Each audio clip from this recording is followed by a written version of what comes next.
You are Locked On Mavericks Postcast, part of Locked On Sports Dallas, on the Locked On Podcast Network. Your team every day.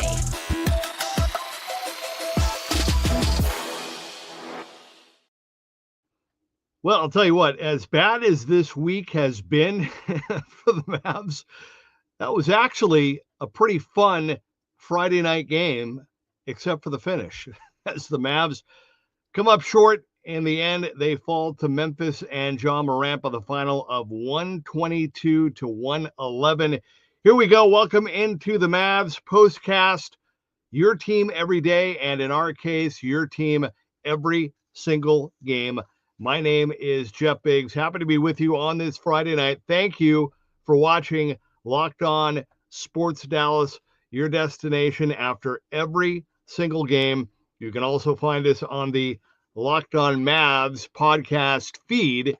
And I want to let you know that coming up on our show tonight, a reminder that this episode is brought to you by FanDuel. I just want to make sure that I get that in there.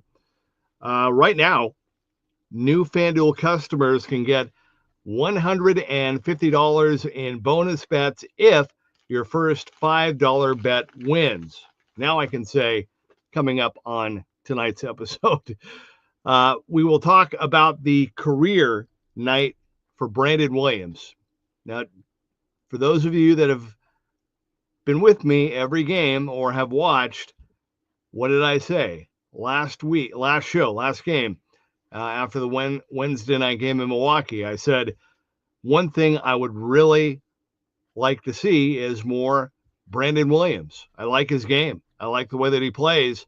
And man, he and Jason Kidd must have watched our show from the other night. No, but we'll talk about Brandon Williams and a career game for him. Also, a really nice Naji double-double tonight, and also a welcome and a Dallas debut for Caleb Martin, who finally made his Mavs debut and looked good. Looked okay. We'll talk more about that. But with that said, we need to talk about what everybody else is talking about. This is what you'll be talking about. As I said, we're going to talk about those three players and everybody else, but I think what the talking point or takeaway point from this one tonight is that, look, you see moments like this, and you see guys like Brandon Williams and Naji step up the way that they did tonight, and this is what, as a fan, this is what you're looking at. This is what you're kind of hanging on to. And like I said, as bad as this week was for the Mavs, once that ball goes up, once the game tips off, you're focused on who's on the floor, who's playing, and what can they do to try to win the game. And I think, with all the negativity and everything else, this is the group. This is the group that Jason Kidd is going to have. Nick and Isaac did a great show yesterday, as we talking about the updates with the injuries. The Mavs didn't release the evaluations from yesterday until today, but nonetheless, we know that Anthony Davis is getting a little bit closer, that Derek Lively is out of the boot, and that Daniel Gafford is still a couple of weeks away. So that's where we're at.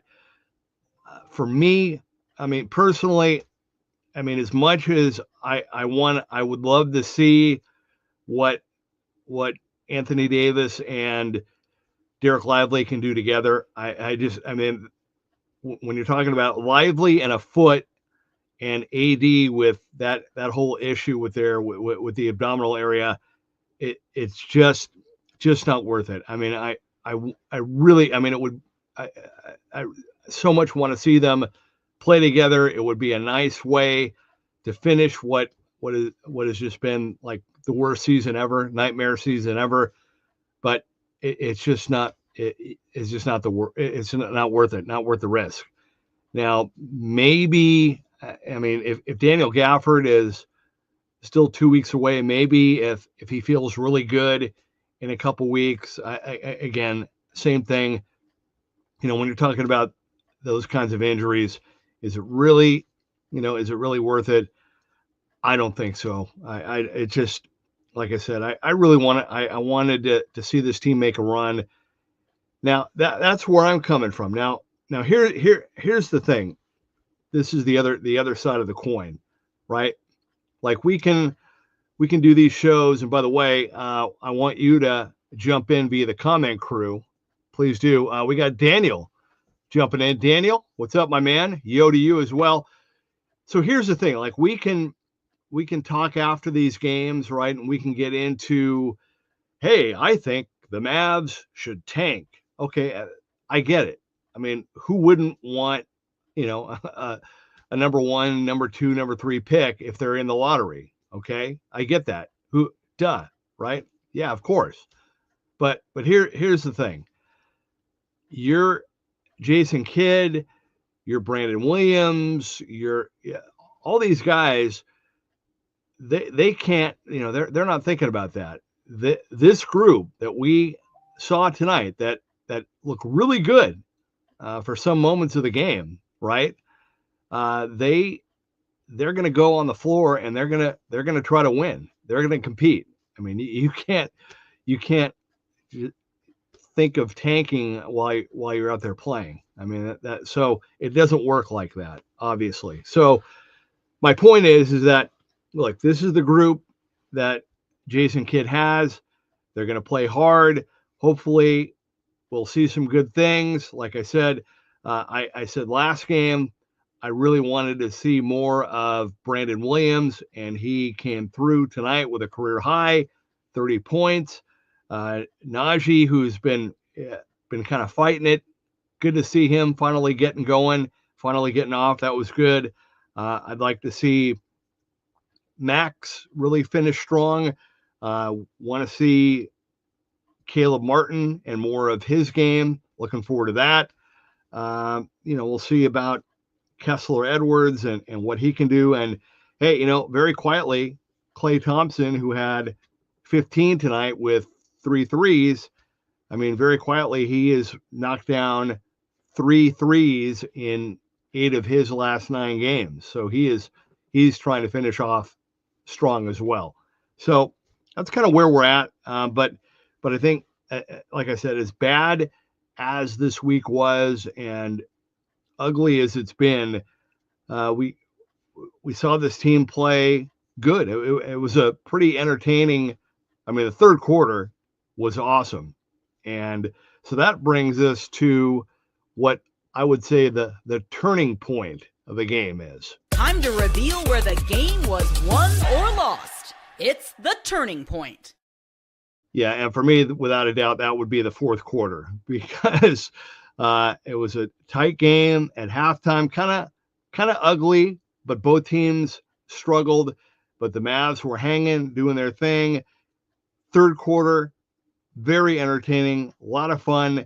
The Mavs outscored Memphis in the third quarter, 41-39. But then in the fourth, different story, and it was 110-108 at one point. And bottom line is the Grizz finished the game with an 18-4 run. They outscored the Mavs in the fourth quarter, 33-17, and the Mavs ended up only scoring 1 basket in the final, I think, 7 minutes ish, and they couldn't knock down a shot down the stretch, and they couldn't get a much needed stop when they needed to. And again, outscored in the fourth quarter, 33-17, and that would be without a doubt the turning point of this game. But with that said, fun game. Good to see Brandon Williams go off the way that he did. 30 21 points off the bench for Brandon in 34 minutes. He knocked down 4 threes, had 5 rebounds, 6 assists, even had a steal. Very, very nice game. I like Brandon Williams. I like his game a lot.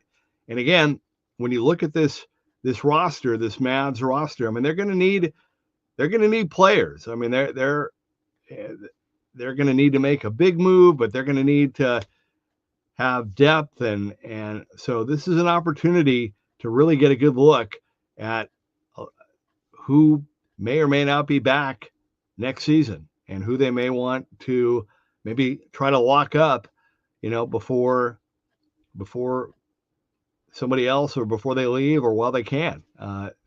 So with that said, huge game on Sunday with the Suns. We'll talk more about that and a lot more numbers and more on this one tonight.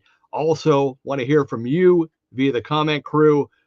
Please jump in. We've got one more segment to go. We'll do that and wrap things up when we come back. But tough one for the Mavs on this Friday night. They fall at home to the Grizzlies, 122-111. This is the Mavs Postcast. All right. With that said, as we keep this rolling, again, I want to hear from you, and we're going to do that when we come back. But need to tell you about what is going on over at Prize Picks, because basketball season heating up. We're in March, which is great, but we're getting close to April, and that means the playoffs. And there is no better way to get in on the action than with Prize Picks, the best place for daily fantasy sports. Now, with Prize Picks, you can pick more or less on at least 2 player projections for a shot to win up to 1,000 times your cash. It's easy to use, available in over 30 states, and it lets you mix and match projections across different sports. Now, some of the things they have, like building lineups, you can pick, hey, somebody like Brandon Williams. You can say, hey, I pick Brandon for more than 20. I pick Ja Morant more than 25, and somebody else with rebounds. It's quick and easy. You can, with Prize Picks, it really makes it simple. You can set your lineup in less than 60 seconds, and you can stay engaged all game long. And the payouts are fast. When you win, your money hits your account in as little as 15 minutes, so there's no waiting around.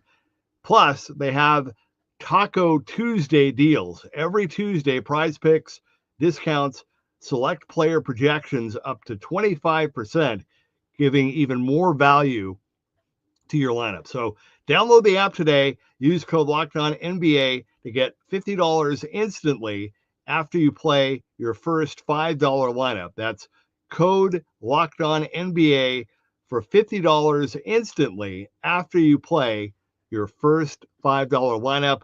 Prize Picks. Run your game.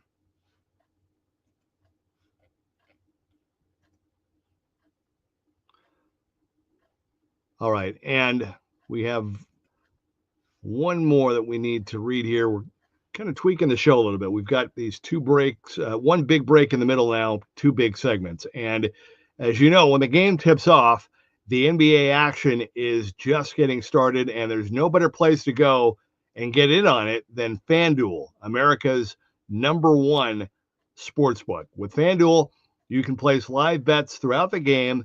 So even if you miss the opening tip-off or you want to bet on a fourth quarter comeback, you can stay in the action. And if you're looking for a bigger payout, you can even combine your live bets into a same-game parlay.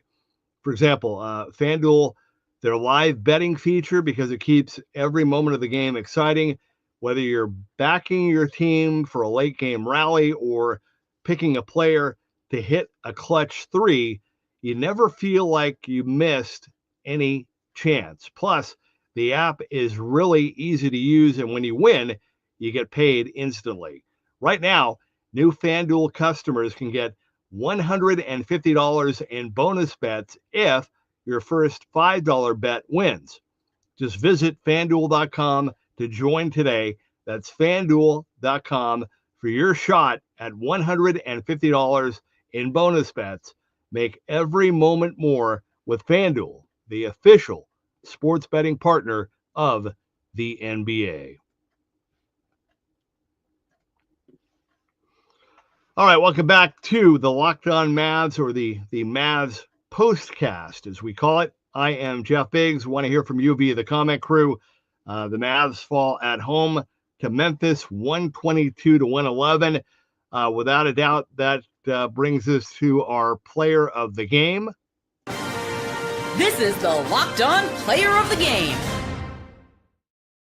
For me tonight, that would have to be Brandon Williams, who, again, 31 points in 34 minutes off the bench. Love his game. Was 10 of 15 at the free throw line, 4 of 8 from downtown, 10 of 15, I'm sorry, from the field, 7 of 8 from beyond the three-point line. But just a really good game. 31 points, 5 rebounds, 6 assists, 1 steal, all off the bench. I like his game. I think he has 7 games left. The Mavs have, The Mavs have 18 left? 18 left now to go. And so he's only going to be able to play in 7 of those, I believe. But like his game a lot. I don't know if he is in their plans or not, but I think he's been around. He knows how to play, and you can see the shot. You can see the athleticism. And I was happy to see him score his career high tonight with 31. Naji Marshall, again, 40 minutes for Naji, 29 points with 17 rebounds. I mean, that's a really nice Naji double-double.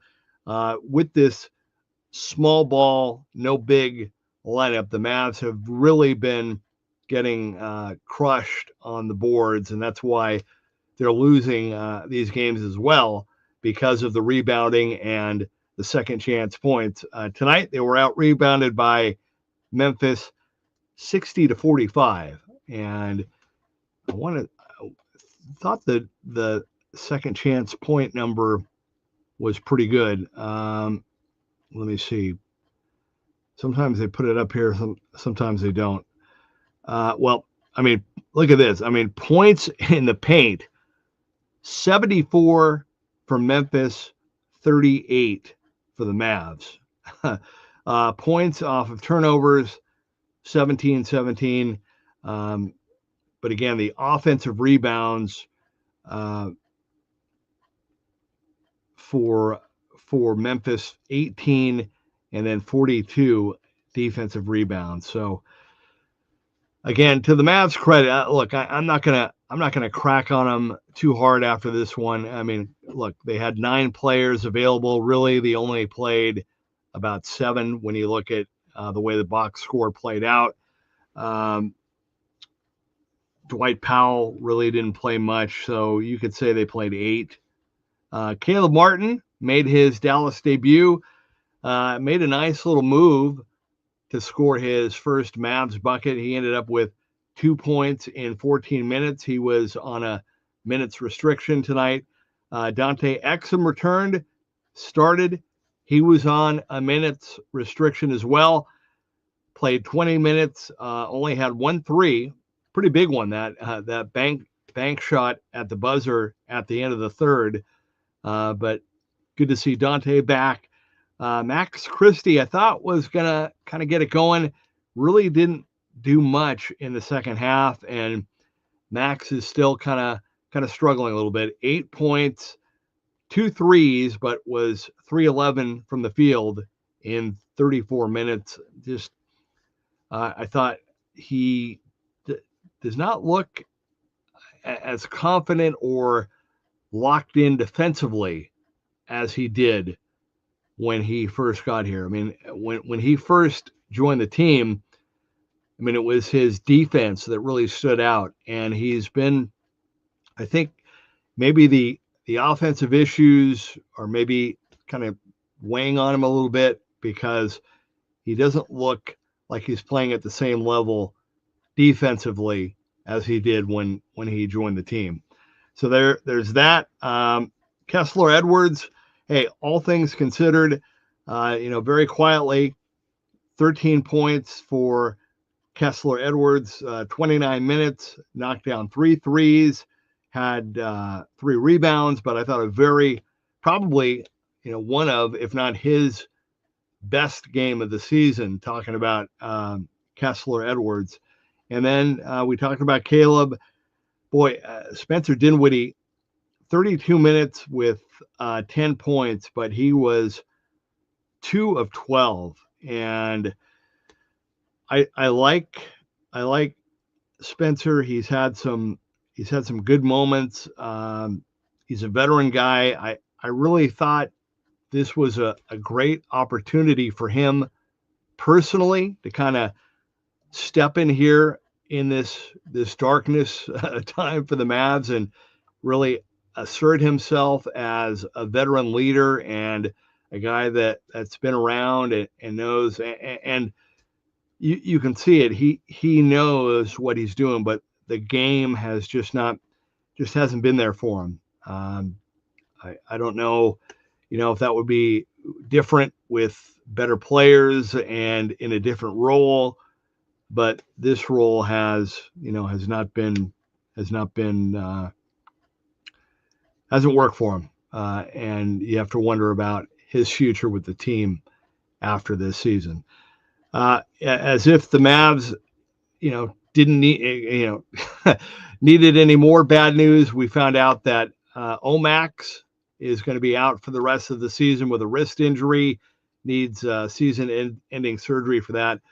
Really feel bad for that young man. I thought for him personally, this was going to be a great opportunity for him to just get better and improve and just work on his game. We've seen, little steps of improvement from Omax over the last few weeks, kind of going into March, and to have him be out and, kind of similar to Dante, we don't know, when he'll be ready to go next season. So that's and I really like the kid too. I like his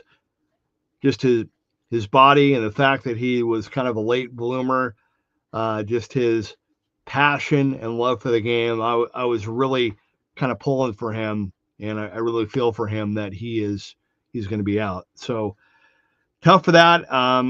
PJ Washington out again with the ankle injury. He says that he probably came back too soon, and so maybe next week for PJ. I don't know. Maybe Sunday. I don't know. We'll find out. But bottom line is, at the moment, the Mavs now lead the Phoenix Suns by 2. That could go back to 2.5 if the Suns lose tonight in Denver. But the bottom line is they will go at it head-to-head, the Mavs and the Suns, for a huge game coming up on Sunday. That's a 2 o'clock tip. And I hope that you will be able to join me after the game for another Mavs postcast. But again, our final tonight, 122-111. Don't forget, Nick and Isaac and Slightly Biased in the crew, they'll be with you doing their thing. They'll probably have a lot more tomorrow as well. So be sure and check them out. And we will be back with you on Sunday after the Mavs take on the Suns. This has been another edition of the Mavs postcast. Have a great night, great weekend.